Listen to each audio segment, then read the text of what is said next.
ቀሲስ ታደለ ግን ክርስቶስን ሩቅ ብእሲ ነው፣ ነቢይ ነው፣ ፍጡር ነው ሲሉ አልሰማቸውም ማለት ነው እንዴ? በስላሴ ላይ ሲያፌዙ አልሰማቸውም ማለት ነው እንዴ? ቅድስት ድንግል ማርያምን ወላዲተ ሰብእ ናት፣ ሰውን የወለደችው ኢየሱስ ፍጡር ነው ሲሉ አልሰማቸውም እንዴ? አላያቸውም? ዛሬም ሁሉ እያሉ አይሰማቸውም ማለት ነው? ጆሮ አይሰማም ማለት ነው እንዴ? አይደለም። እሱ ብቻ አይደለም። ንጽጽር ብለው በማይመለከታቸው በማይዳኙበት በማይገዙበት መጽሐፍ ቅዱስ እንከራከራለን ብለው ወጣቶቻችን ልጆቻችን ጠርተው ሲያወናብዷቸው አልሰማቸውም ማለት ነው እንዴ? መነሻው እኮ ይሄ ነው አይደለ? መነሻው እኮ ይሄ ነው። ፍትህ ቢኖር ህግ ቢኖር መነሻው እኮ ይሄ ነው። ንጽጽር ብለው እንደዚህ ነው፣ ክርስቶስ እንደዚህ ነው፣ ኢየሱስ ፈጣሪ ነኝ ያለበት ቦታ የለም ወዘተ ብለው አመጡ።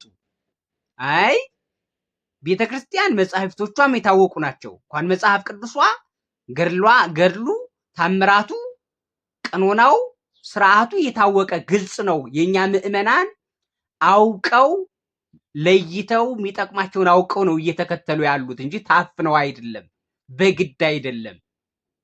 እንዲያውስ ተናገሩ ካላችሁን ችግሩ ይሄ ነው፣ የእናንተ ነው። መጽሐፍቶቻችሁ ይሄ ናቸው። ህዝቡ ሳያውቁ ደብቃችኋቸው ሳያውቁ ነው እየተከተሉት ያሉት። ህዝቡ ሳይሰሙ ነው እየተከተሏችሁ ያሉት።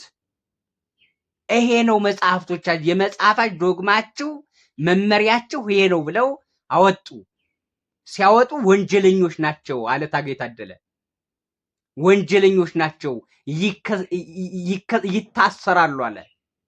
ደግነቱ መንግስት ጣልቃ አልገባም እንጂ ጣልቃ ገብቶ ቢሆን ታጋይ ታደለ አዋጅ አውጇል። በወጣቶች ላይ በምዕመናኑ ላይ አዋጅ አውጇል። ወንጀለኞች ናቸው ብሏል።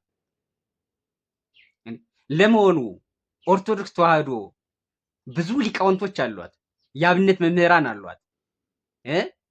የብሉይ የሐዲስ የመጻሕፍት ሊቃውንት መተርጉማን አሏት። የድጓና የአቋቋም የቅኔ መምህራን አሏት። ብጥር በማዕረግ የተመረቁ የህግ ምሁራን ዶክተሮች አሏት። ታጋይ ታደለ እዛ ቦታ ላይ ሊቀመጥ የቻለ ልታስቀምጠው የቻለ ሰው አጣ ነው ወይ? ቤተክርስቲያኒቱ መሪዎች ወዮላችሁ። መንጋውን ትጠብቁ ዘንድ በደሙ የዋጃትን ቤተክርስቲያን ትጠብቁ ዘንድ የክርስቶስን ቤተክርስቲያን እናንተን መንፈስ ቅዱስ እናንተን ጳጳሳት አድርጎ ነበር፣ ግን አልታመናችሁም። የሚታዘዛችሁን ነው የምትፈልጉ። ሊቃውንትን አትፈልጓቸውም። እናንተ ለእናንተ የሚሰግደውን ጫማችሁን የሚልሰውን ነው የምትወዱ፣ እናንተ የምትሾሙ። እናንተ ታጋይ ታደለ እዛ ቦታ ላይ ተቀምጦ ኮንፊደንስ የለው። ከበሻሻ ቡና ለቀማ መጥቶ በቅልጦ መኪና የሚሄደው 4 ኪሎ ገብቶ ከሚኒስትር ጋር እራት የሚበላው እሱ ብቻ አይደለም። የ100 ሺህ ብር ቼክ በየወሩ የሚለቀቅለት በቤተ ክርስቲያኒቱ ነው አይደለ? ቤተ ክርስቲያኒቱ ናት አይደል የወከለችው?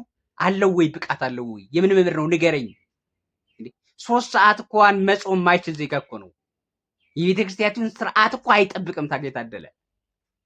ይሄ ያነሰውና ደግሞ አሁን ምዕመናኑን አሳልፎ ለስር ሞት ያውጅባቸው ጀመር። ስለዚህ በአስቸኳይ ታጋይ ታደለ፣ ቀሲስ ታጋይ ታደለ እዛ ቦታ ላይ መነሳት አለበት። ምሁራን አሉ ወጣቶች ይሄንን ቻሌንጅ ተከተሉት። የወጣቶች የምዕመናን የህዝቡ ጥያቄ ሊመለስ ይገባል። ስለዚህ ታጋይ ታደለ እዛ ቦታ ላይ መነሳት አለበት። አንድ ሁለተኛ ቅዱስ ሲኖዶስ ለምዕመናን መልስ መስጠት አለበት። ለምዕመናን መነሻው እኮ የንጽጽር ትምህርት ብለው ራሳቸው ጀምረው ነው አይደለ? ጉዳዩ እንደዚህ ነው የምታደርጉ አሉ። እንደዚህ ካላችሁን ይሄ ነው የእናንተም አሏቸው። አይቻልም፣ ወንጀለኞች ናቸው አለ ታጋይ። ስለዚህ ቅዱስ ሲኖዶስ ይገደሉ ይታሰሩ ለተባሉት ለምዕመናኑ ጥብቅና ሊቆም ይገባል፣ ሊጠብቃቸው ይገባል። ምዕመናን ከሌሉ ጳጳስ የሚባል አይኖርም። ምዕመን ከሌለ ሲኖዶስ የሚባል አይኖርም። ምዕመን ከሌለ ቤተክርስቲያን የምትባል አትኖርም። ምዕመን ከሌለ እዛ በኋላ እንደ ልብ 4 ኪሎ ላይ ሰፍነ የምትኖርበት መብት አይኖርም። ቤተክርስቲያን ተከብራ ስትኖር ነው አንተ የምትከበረው።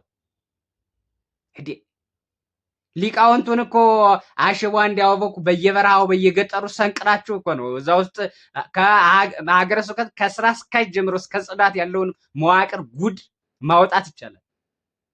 ቤተክርስቲያናችን ክብሯ እንዳይነካ እንጂ ማውጣት ይቻላል። ጉዳችሁን መረጃ ይዘናል። ያነሳችሁና ሲጀምር የሃይማኖት ተቋማት የሚባል ተቋም አለ እንዴ? አንዲት ሃይማኖት ይላል መጽሐፍ ቅዱስ፣ አንድ ጌታ ይላል መጽሐፍ ቅዱስ፣ አንዲት ጥምቀት ይላል መጽሐፍ ቅዱስ። ጥምቀቷ ደግሞ በአብ በወልድ በመንፈስ ቅዱስ ስም የምትፈጸም ናት። ህጋዊዋ እሷ ናት ይላል መጽሐፍ ቅዱስ። የማንንም ወመን የሰብስበ የሃይማኖት ተቋማት አለ። ይሁን ችግር የለም፣ እሱም አድርጉት።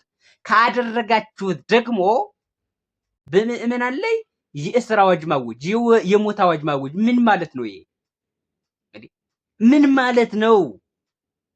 መዝ ይፈልጋን ህዝቡ፣ ጥበቃ ይፈልጋን ህዝቡ። ምን ማለታችሁ ነው?